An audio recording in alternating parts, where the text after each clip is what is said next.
Hello students, welcome to BSc best online class. तो आज मैं आपको पढ़ाऊंगी संघ प्रोटोजोआ। तो आपके सिलेबस में क्या है, संघ प्रोटोजोआ, पोरीफेरा और सिलेंट्रेटा। तो आज मैं बताऊंगी संघ प्रोटोजोआ। इसका जंतु कौन सा है आपके सिलेबस में, पैरामीशियम।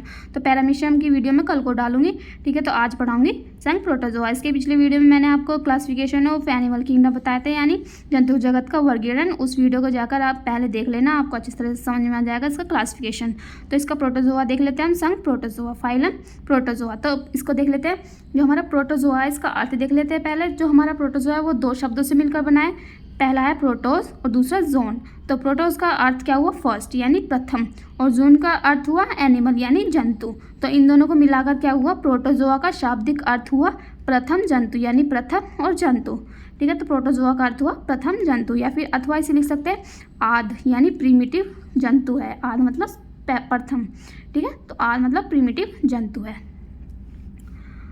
आप देख लेते हैं, इसका सर्वप्रथम ल्यूवेनहॉक ने 1677 ने सूक्ष्मदर्शी की सहायता से इन जंतुओं का अध्ययन किया था। यानी सर्वप्रथम किसने इसका अध्ययन किया था, ल्यूवेनहॉक ने। कौन से सन में, 1677 में। यानी ल्यूवेनहॉक ने 1677, इसे याद कर लो अच्छी तरह से, ठीक है। ल्यूवेनहॉक 1677 में ल्यूवेनहॉक ने इसकी सूक्ष्मदर्शी की सहायता से इसका अध्ययन किया था, किसका, संघ प्रोटोजोआ का।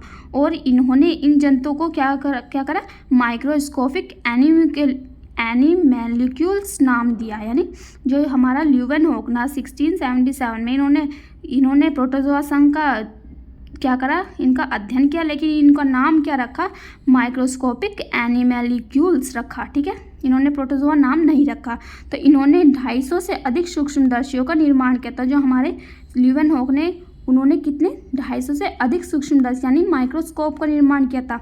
तो जो हमारे नेक्स्ट है इसमें, जो हमारे गोल्डफस यानी गोल्डफस 1922 में इनका जन्म हुआ था। इन्होंने क्या करा था, इस संघ को प्रोटोजोआ यानी प्रोटोजोआ का नाम दिया था।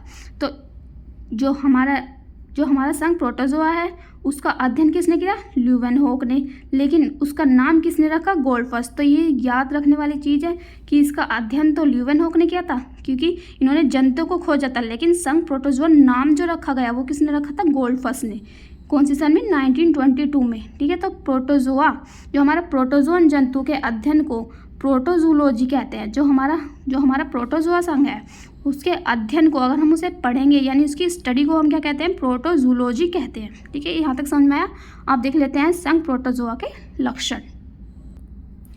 अब जान लेते हैं प्रोटोजोआ संघ के प्रमुख लक्षण। तो फर्स्ट है इसमें लक्षण, यह सरलतम संरचना यानी साधारण।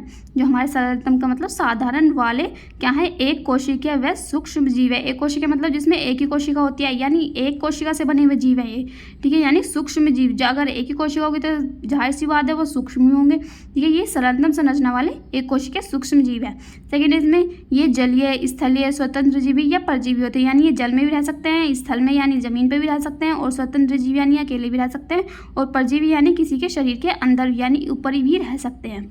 परजीवी मतलब जो दूसरों पर निर्भर रहता है खाने के लिए, उसे क्या कहते हैं, परजीवी, ठीक है। ये हर प्रकार से हो सकते हैं। थर्ड इसमें, इन्हें सूक्ष्मजीव से देखा, सूक्ष्मजीव नहीं, सूक्ष्मदर्शी है ये, ठीक है, सूक्ष्मदर्शी।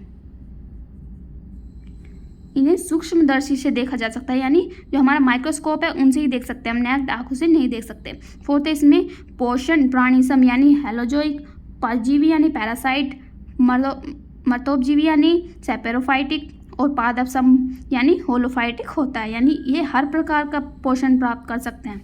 फिफ्थ है इसमें, इनमें गमन हेतु पादाप यानी कूटपाद, स्यूडोफोडिया, कशाफ, फ्लैजिला या पक्षमाभ, सिलिया आदि अंग होते हैं। यानी ये जो हमारा प्रोटोजोआ संघ के जो जंतु हैं उनमें गमन यानी जो ये चलते हैं वो कैसे चलते हैं, पादाप की सहायता से यानी पैदों की सहायता से भी, और फ्लैजिला यानी छोटे छोटे फ्लैजिला टाइप ऐसे निकले होते हैं इनके शरीर पर, उनसे भी चल सकते हैं। और सिलिया यानी छोटे छोटे पूरे चारों तरफ उनके शरीर के सारे साइड छोटे छोटे सिलिया होते हैं, उनसे भी चल सकते हैं।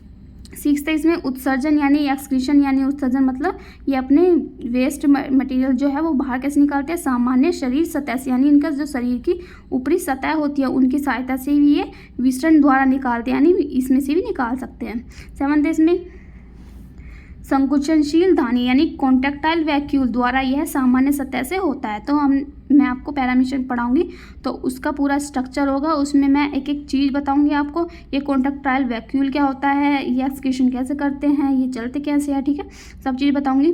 तो इसमें संकुचनशील धातें कॉन्ट्रैक्टाइल वैक्यूल द्वारा या सामान्य सतह से होता है। संकुचनशील धानियाँ जल नियमन का कार्य करती है, यानी जो इसके शरीर में एक संकुचनशील धानी होती है, यानी एक छोटा सा जगह होती है, उसे क्या कहते हैं, कॉन्ट्रैक्टाइल वैक्यूल। उसी की सहायता से ये क्या करती है, जल नियमन यानी जल का ग्रहण भी और निष्कासन भी उसकी सहायता से करती है।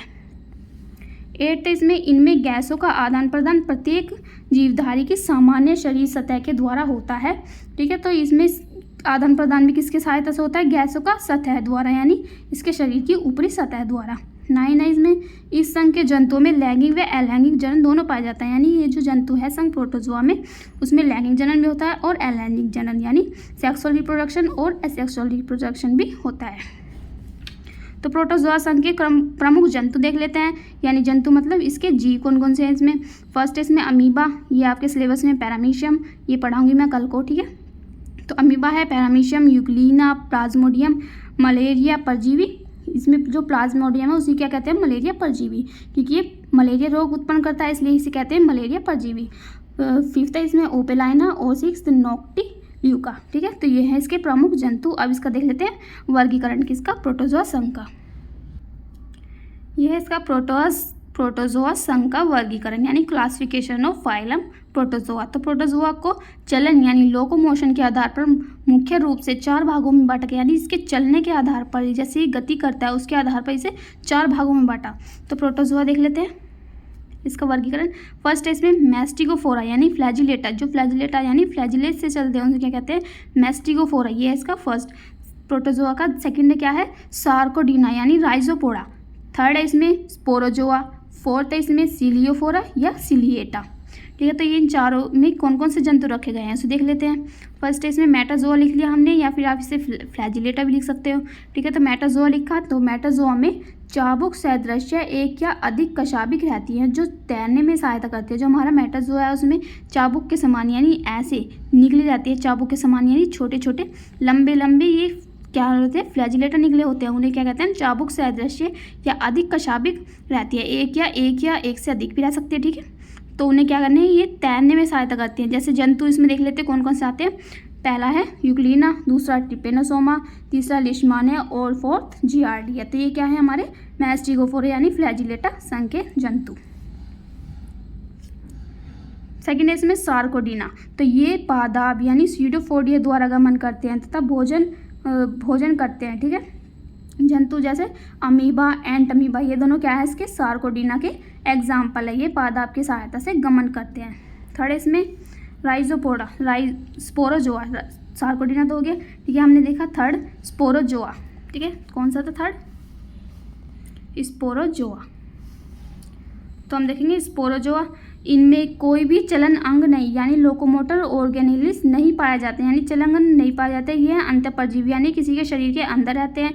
इनके प्राणी परजीवी जीवन व्यतीत करते हैं, इसके जो प्राणी है वो परजीवी जीवन व्यतीत करते हैं, यानी ये जो प्लाज्मोडियम और मोनोसिस्टिस इसके एग्जाम्पल है स्पोरोजोआ के, ये दोनों कैसे हैं, एक अंतःपरजीवी यानी किसी के शरीर के अंदर रहते हैं, इसलिए इसमें चलन अंग नहीं पाए जाते। तो इनमें चलन अंग अनुपस्थित होते हैं, उसे क्या कहते हैं, स्पोरोजोआ। तो इसके एग्जाम्पल है प्लाज्मोडियम और मोनोसिस्टिस।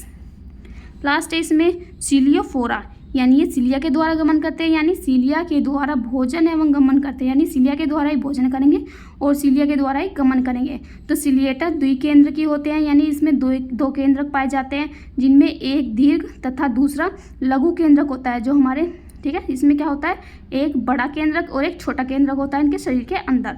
तो जंतु कौन कौन से इसमें, पैरामीशियम, वर्टिसेला और ओपेलाइना। तो हम क्या पढ़ेंगे, पैरामीशियम, इसमें भी क्या होते हैं, एक लघु केंद्रक और एक दीर्घ केंद्रक, ये इसमें हमारे संयुग्मन में काम करते हैं। तो मैं आपको कल को सब कुछ पढ़ाऊंगी, इसका रिप्रोडक्शन, इसकी मॉर्फोलॉजी, ठीक है, सब कुछ, इसके पोर्शन कैसा होता है, इसकी स्ट्रक्चर, इसका क्लासिफिकेशन, कल को मैं पूरा पढ़ाऊँगी पैरामीशियम, ठीक है। तो सिलियोफोरा क्या है हमारा, पैरामीशियम, वर्टिसेला और ओपेलाइना, ठीक है। तो ये संघ प्रोटोजोआ कंप्लीट हुआ। अगर आपको वीडियो अच्छी लगी हो तो चैनल को सब्सक्राइब करें, वीडियो को लाइक करें, शेयर करें, ठीक है। और अगर आप इसकी PDF चाहें तो हमारे टेलीग्राम चैनल को ज्वाइन करें या फिर डिस्क्रिप्शन में से इसकी PDF डाउनलोड कर सकते हैं। Thank you so much.